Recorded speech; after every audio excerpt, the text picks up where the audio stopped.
안녕하십니까. 음, 네, 저는 경희대학교 한방병원의 권승원 교수라고 합니다. 오늘 이 시간에는 저희가 저희 한방병원에서 뇌졸중 예방약으로서 활용되고 있는 청혈단이라는 한약 처방의 지금까지 근거들, 그리고 저희가 어떤 도전을 하고 있는지에 대해 소개해드리는 시간을 갖도록 하겠습니다. 아울러 청혈단을 긍정적으로 활용해 볼 수 있는 방향성에 대해서도 같이 소개를 좀 드리도록 하겠습니다.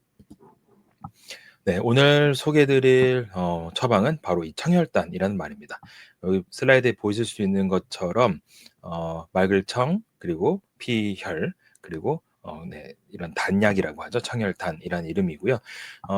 말 그대로 이제 클린 더 블러드, 그래서 피를 맑게 하는 약이다라는 이름으로 이름 붙은 이름이고, 여기 지금 그림에 보시는 것처럼 저희 원내 경희대학교 한방병원 원내에서는 HH333이라는 코드명으로 불리고 있어서 저희가 HH333이라고 부르기도 하고요. 네, 이런 캡슐 형태로 만들어진 한약 처방입니다. 네, 저희가 왜 이런 연구를, 이 약제와 관련된 연구를 시작했는가에 대해서 먼저 좀 배경 설명을 드리도록 하겠습니다. 뭐 다들 잘 알고 계실 수 있겠습니다만, 뇌졸중은 굉장히 오래 전부터 인류의 건강을 위협해오던 질환입니다. 우리 한의학의 고전 중 하나인 상한잡병론의 금계열학에만 봐도 중풍에 대한 언급이 나오거든요. 굉장히 앞에 나옵니다. 그것도 그만큼 인류의 건강을 감염 질환과 함께 꾸준히 어, 꾸준히 위협해왔던 질환이다, 이렇게 보실 수가 있는데요. 이 뇌졸중으로 인한 어떤 질병 부담이 점점 계속 올라가고 있습니다. 자, 왜 그러냐면요. 비약적인 발전이 있었습니다. 뇌졸중 치료에 대해서. 뭐에 대한? 급성기 뇌졸중에 대한 치료에서는 비약적인 발전이 있었어요. 그를 통해서 많은 뇌졸중 환자들이 지금은 거의 다 생존합니다. 근데 문제는 이 생존하신 분들의 삶의 질이 그렇게 높지 않다는 거죠. 왜냐하면 생존하긴 했으나 신경학적 징후가 남아서 편마비가 있다던가 두통, 어지럼을 호소한다든가, 또는 연화장애, 그리고 뭐 각종 감각장애 같은 것들까지 호소하게 되면서 환자분들은 점점 삶의 질이 떨어지는 겁니다. 그러니까 아무리 급성기 치료가 발전해서 생존율이 좋아지더라도 결국 이 병에 걸리게 되면 힘든 건 마찬가지라는 거죠. 그렇기 때문에 우리가 이 뇌졸중을 잘 예방해 가는 것이 굉장히 중요하다, 이렇게 볼 수가 있겠습니다. 그런데 이런 배경 속에서 문제가 되는 것이 몇 가지 있는데요. 첫 번째는 이 기본적으로 서양의학적으로, 또는 우리 표준적인 어떤 치료에 있어서 예방 전략들이 있는데, 이 예방 전략의 한계라는 것이 존재한다는 것입니다. 이 지침은 지금 이제 우리나라에서 뇌졸중 진료 지침으로 이제 소개되고 있는 내용인데요. 기본적으로 뇌졸중, 특히 뇌경색에 걸렸던 환자들이 뇌경색의 두 번째 발생을 막기 위해서, 그러니까 한 번 있었던 사람이 그다음 뇌경색이 오는 것을 막기 위해서 어떤 약을 복용해야 되는가에 대한 것을 제시하고 있는 자료인데요. 보시게 되면 이게 안티플레이트리 에이전트, 그리고 안티코아귤런트라고 되어 있어서 항혈소 판제, 항응고제, 우리가 흔히 혈전을 녹이는 약이다라고 불리는 그런 약들이 주로 활용이 되고 있습니다. 자, 이런 약들은 혈관 내에서 혈관을 막는 것을 예방하는 그런 효과를 가지고 있다라고 볼 수가 있는데요. 하나 문제는, 대부분 이런 약들이 굉장히 높은 근거 수준을 갖고 있다고는 합니다만, 대부분이 이런 것에 대해서 이런 권고문을 내 기반이 되는 연구들이 대부분 보게 되면 서양 쪽 인구 집단을 모집단을 가지고 한 연구라는 것에 한계가 있다는 것입니다. 왜 이렇게 말씀을 드리냐면, 서양인들과 동양인의 뇌졸중, 특히 뇌경색의 경우는 뇌경색 발생의 양식이 좀 다릅니다. 자, 지금 여기 왼쪽에 웨스턴이 있고 오른쪽에 이스턴이 있는데요. 왼쪽 웨스턴을 보시게 되면 LAA라고 해서 라지 아테리 아테로스클로시스, 그러니까 큰 혈관의 죽상동맥경화증, 그리고 CE라고 해서 카디오 엠볼리즘, 시민성 색전증을 이야기합니다. 이렇게 해서 큰 혈관이 막히는 질환들이 대부분인데 반해서 이스턴, 동양 쪽, 뭐 우리나라, 일본, 대만, 그리고 또 뭐 보시게 되면 파키스탄 같은 우리 쪽 동양권 사람들의 경우는 이런 큰 혈관이 막히는 것보다 SVO, 스몰 베슬 오클루전이라고 해서 우리가 MRI 같은 거 찍게 되면요, 혈관이 이렇게 모양으로 나오죠. 근데 그건 대부분 다 대혈관들, 큰 혈관들입니다. 그런 혈관들에 죽상동맥경화나 심장에서 날라온 색전이 와서 막히는 경우가 서양 쪽에서 많다는 거지만 동양 사람들은 거기에서 이상이 있는 경우보다는 MRI에도 보이지 않는 아주 작은 소혈관이 막혀서 발생하는 뇌경색이 더 많다는 것이 지금까지 연구 결과입니다. 그런데 이런 스몰 베슬 디지즈, 그러니까 작은 혈관이 막혀가는 질환을 많이 가지고 있는 사람들의 경우는 대부분 보게 되면 동반되는 질환이 뭐냐면요. 뇌경색만 오는 것이 아니라 그 반대에 해당하는 뇌혈관이 터져버리는 뇌출혈이 많이 동반된다는 것이 알려진 특징입니다. 과거에는 CT에서 이게 나오지 않았기 때문에 몰랐는데 MRI 기술이 좋아지면서 미세 출혈들이 다 검출되기 시작하는 겁니다. 그래서 이 미세 출혈을 잡아내다 보니까 이 동양 사람들이 미세 출혈도 많다는 것을 알게 된 것인데요. 뭐가 문제일까요? 아까 혈전을 막는 약들을 쓴다고 했었죠. 혈전을 막는 약을 쓰게 되면 혈액이 묽어지게 되고 출혈 경향성이 늘어나게 됩니다.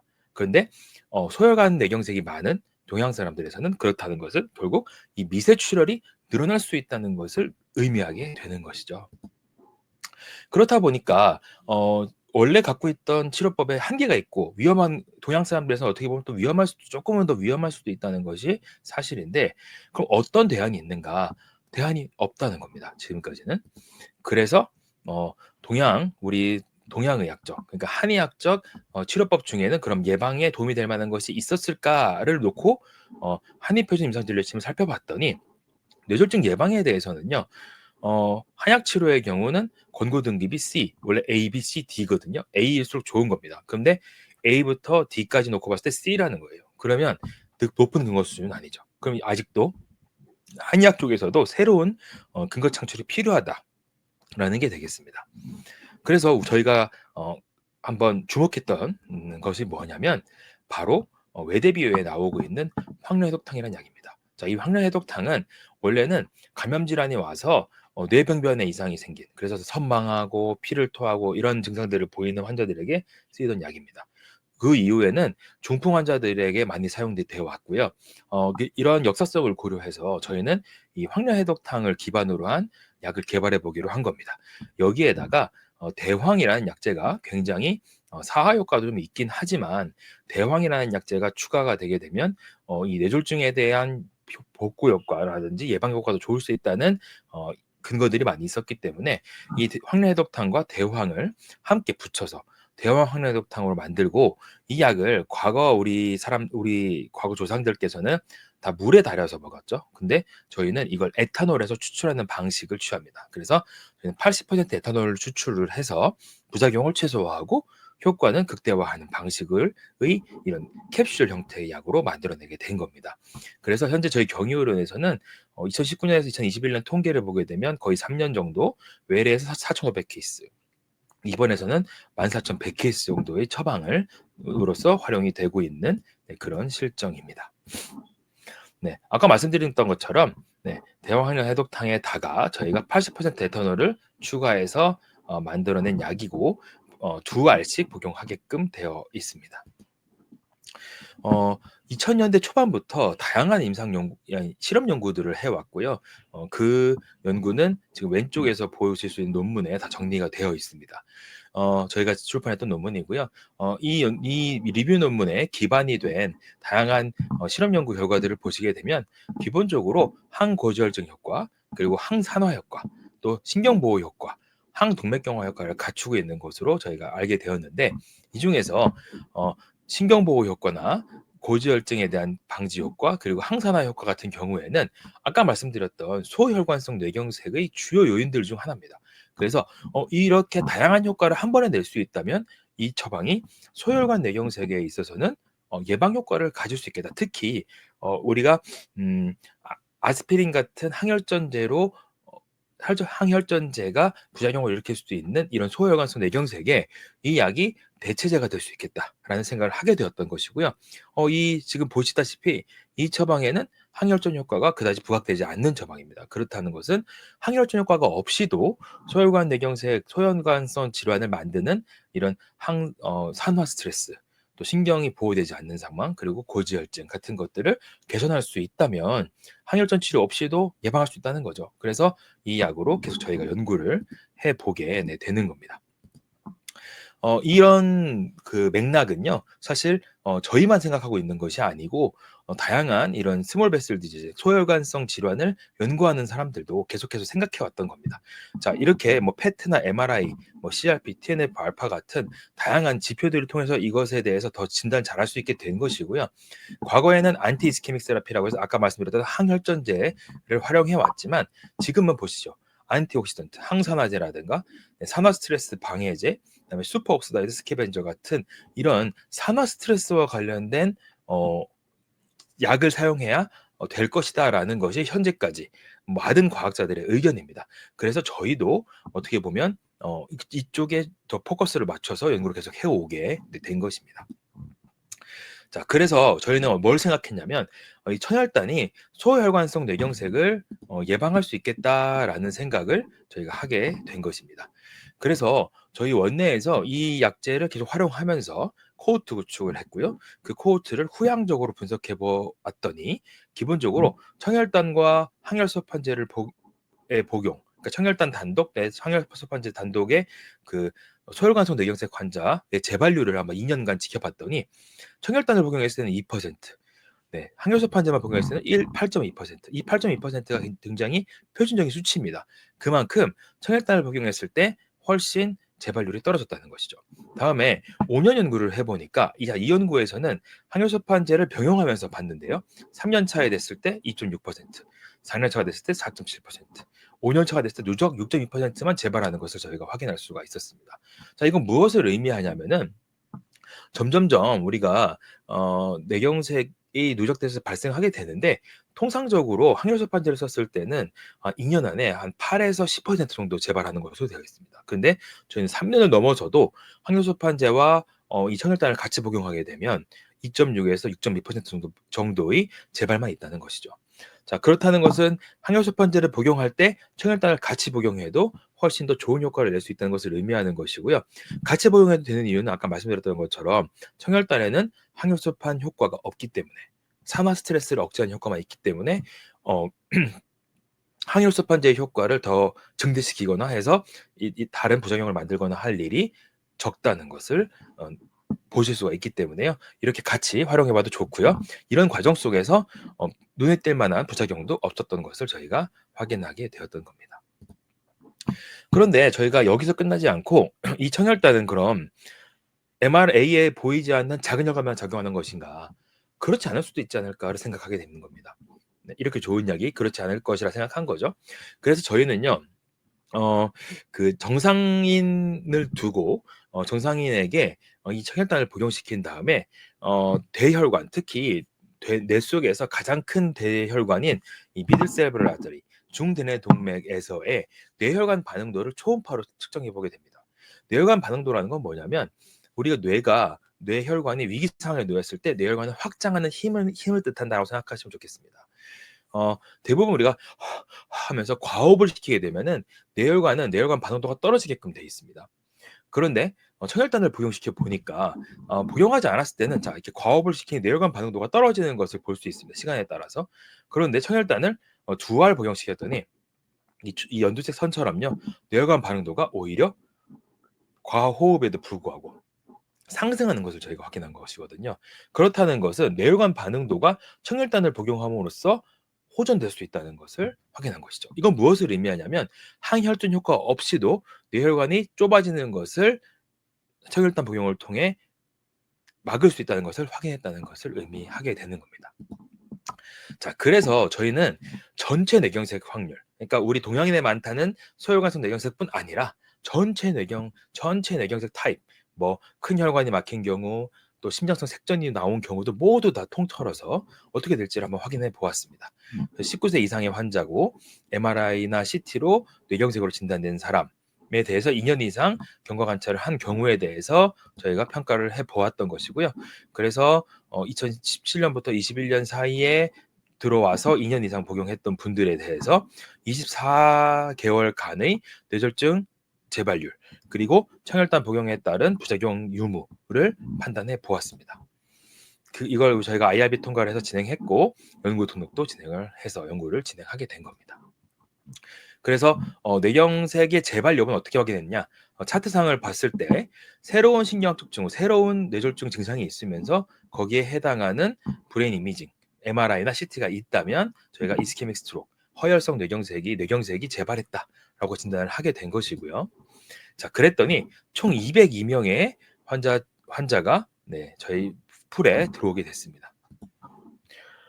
그래서 저희가 데이터를 봤더니 저희 풀에 들어온 환자들이 LAA 타입이 36%, CE 타입이 9%, 스몰 베슬 오클루전이 44%, 그다음에 나머지 기타 요인 1%, 그리고 원인을 알 수 없는 환자 7%였는데 지금 보시게 되면 이쪽 코리아에 보이시죠? 오른쪽 그림에 보면 코리아의 가장 많은 라지 아테리와 스몰 베슬 오클루전 비율이 높잖아요. 이런 양상들하고 그 다음에 카디오 엠볼리즘, 다음에 언디터맨드 에티올로지까지 해서 굉장히 비슷한 인구 집단 분포로 보이고 있죠. 그래서 저희 이 데이터가 전형적인 대한민국 한국 사람을 잘 보여주고 있다라는 것을 대략적으로 볼 수가 있는 것이고요.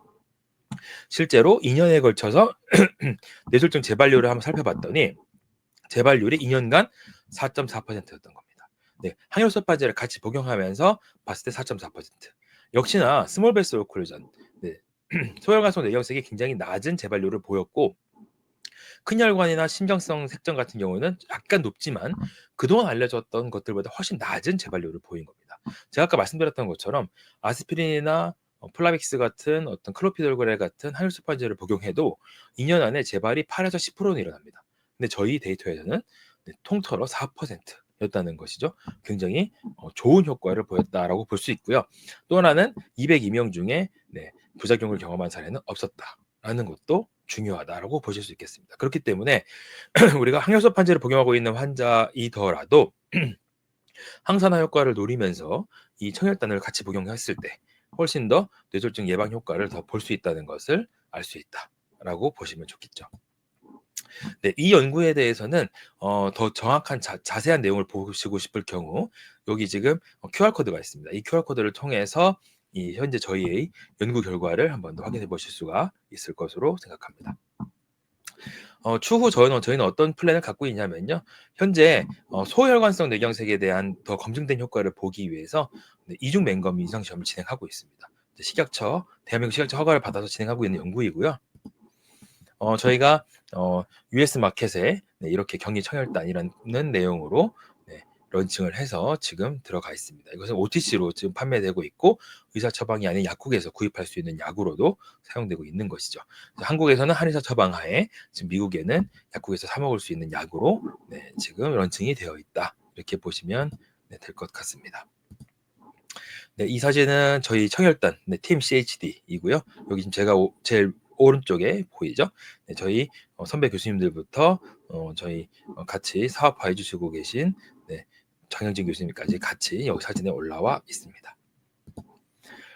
지금 이렇게 해서 오늘 제가 준비한 저희 청혈단에 대한 근거 소개 마치도록 하겠습니다. 질문사항 있으신 분들은 댓글로 남겨주셔도 됩니다. 오늘 고생 많으셨습니다. 감사합니다.